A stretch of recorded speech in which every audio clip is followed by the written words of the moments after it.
लक्ष लागून असलेला शिवसेना आमदार अपात्रता प्रकरणाचा निकाल अवघ्या 1.5 तासात लागणार आहे। विधानसभा अध्यक्ष 4:30 वाजता निकालाचं वाचन करणार आहेत। निकाल वाचनादरम्यान निकालातले फक्त ठळक मुद्दे वाचले जाणार आहेत। त्यानंतर दोन्ही गटांना या सविस्तर निकालाची प्रत दिली जाणार आहे। त्यामुळे कुणाला दिलासा मिळणार आणि कुणाला धक्का बसणार हे आज स्पष्ट होईल। तर विधानसभा अध्यक्ष नेमका काय निकाल देणार याकडे आता राज्यासह संपूर्ण देशाचं देखील लक्ष लागलेलं आहे, कारण एकूणच हा अत्यंत महत्त्वाचा निकाल मानला जातोय। त्यामुळे आजच्या विधानसभा अध्यक्षांच्या निकालाकडे राज्यासह संपूर्ण देशाचं लक्ष लागलेलं आहे। शिवसेनेच्या 16 आमदारांचा आज त्यांच्या भवितव्याचा फैसला होणार आहे आणि या ऐतिहासिक निर्णयाची आता सगळ्यांना उत्सुकता लागली आहे। रुपाली बडवे आमच्या प्रतिनिधी सध्या आपल्या सोबत थेट जोडल्या गेलेल्या आहेत। रुपाली, आपण पाहतो आता अगदी थोड्याच वेळात म्हणजे जवळपास 1.5 तासामध्ये निकालाच्या वाचनाला सुरुवात होईल। सुरुवातीला विधानसभा अध्यक्ष यातले महत्त्वाचे मुद्दे वाचणार आहेत असं कळतंय। काय नेमकं घडतंय, कारण शिंदे गटाच्या नेत्यांकडून वारंवार निकाल आपल्याच बाजूने लागणार असल्याचा दावा केला जातोय। रुपाली,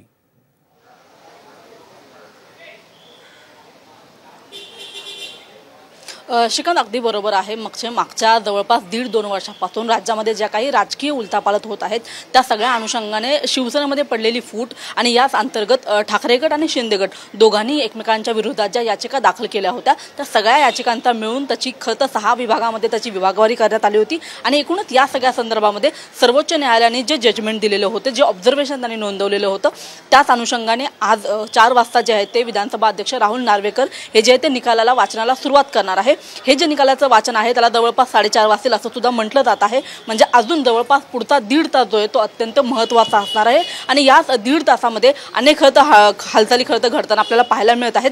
या सगळ्या अनुषंगाने आपण पाहतो आहोत की बाळासाहेब भवन जे शिंदे गटाचं पक्ष कार्यालय आहे त्या ठिकाणी देखील आता कार्यकर्ते जमण्यास सुरुवात झालेली आहेत, नेते मंडळी जमण्यास सुरुवात झालेली आहेत। एकूणच निकाल जसा येईल तसा आम्ही ॲक्सेप्ट करू, तसा आम्ही स्वीकारू असं दोन्ही गटाचे नेते जरी म्हणत असले तरी सुद्धा जशा पद्धतीने हालचाली घडत आहेत, मुख्यमंत्री विधानसभा अध्यक्ष राहुल नार्वेकर यांची जी भेट झालेली आहे या भेटीला मिलीभगत म्हणत उद्धव ठाकरे यांनी टीका केलेली होती आणि त्याच्यामुळे निकाल आमच्या विरोधात जाईल अशा पद्धतीचं एक वातावरण तयार करत त्यांनी या भेटीच्या अनुषंगाने जी याचिका आहे ती सर्वोच्च न्यायालयात दाखल केली होती। दुसऱ्या बाजूला आपण बघितलं तर जे शिंदे गटाचे आमदार आहेत त्या सगळ्यांचं असं म्हणणं आहे की रामलला यांची आमच्यावर कृपा होईल आणि त्याच्यामुळे हा निकाल जो आमच्या बाजूने लागेल अशा पद्धतीचं विधान जे आहे ते खतं गुलाबराव पाटील यांनी अगदी काही वेळापूर्वी केलेलं आहे। एकनाथ शिंदे यांनी देखील अशाच पद्धतीचं स्टेटमेंट केलेलं आहे की आमचा विश्वास आहे, आमचं जे बहुमत आहे त्या आधारावरती हा निकाल जो आहे तो आमच्याच बाजूने लागेल। तर अशा पद्धतीचं सध्या हे चित्र आपल्याला महाराष्ट्राच्या राजकारणामध्ये पाहायला मिळत आहे। मात्र निकाल नेमका काय लागतो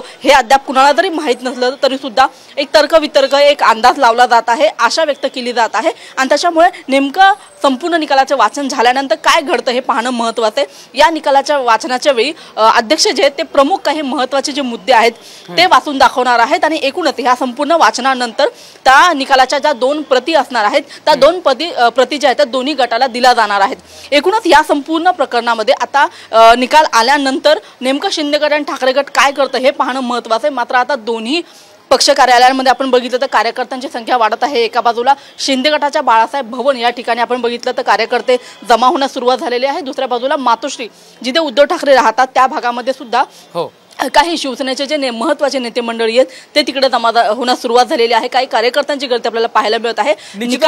कार्यकर्त्यांची, समर्थकांची गर्दी व्हायला सुरुवात झालेली आहे, कारण अवघा 1.5 तास उरलेला आहे। त्यामुळे आज नेमका निकाल काय येतो याची सगळ्यांनाच उत्सुकता लागलेली आहे। धन्यवाद या सगळ्या सविस्तर माहितीसाठी।